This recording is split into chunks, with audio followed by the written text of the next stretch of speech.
18 अगस्त, जब पूरे देश में नेताजी सुभाष चंद्र बोस को श्रद्धांजलि दी जाती है, उनकी पुण्यतिथि मानकर उनको याद किया जाता है। लेकिन क्या सच में 18 अगस्त 1945 को उनकी मृत्यु हुई थी या वे जीवित रहे? आपको बताते हैं नेताजी की पूरी कहानी। 23 जनवरी 1897 को कोलकाता में जन्मे नेताजी सुभाष चंद्र बोस ने अपने जीवन को भारत की आजादी के लिए समर्पित कर दिया।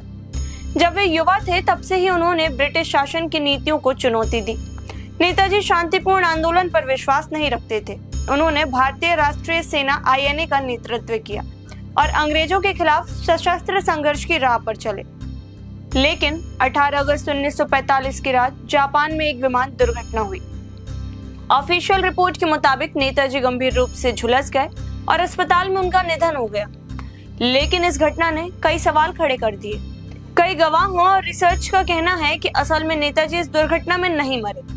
कुछ का दावा है कि वे चीन, रूस या दक्षिण भारत में गुप्त रूप से रहे और देशभक्ति के कार्यों को छिपकर जारी रखा। कुछ लोगों का मानना है कि नेताजी साधु बनकर तिब्बत में रहे।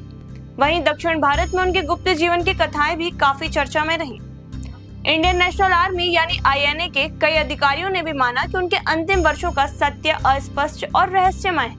सरकारी आयोग भी इस रहस्य को हल नहीं कर पाए।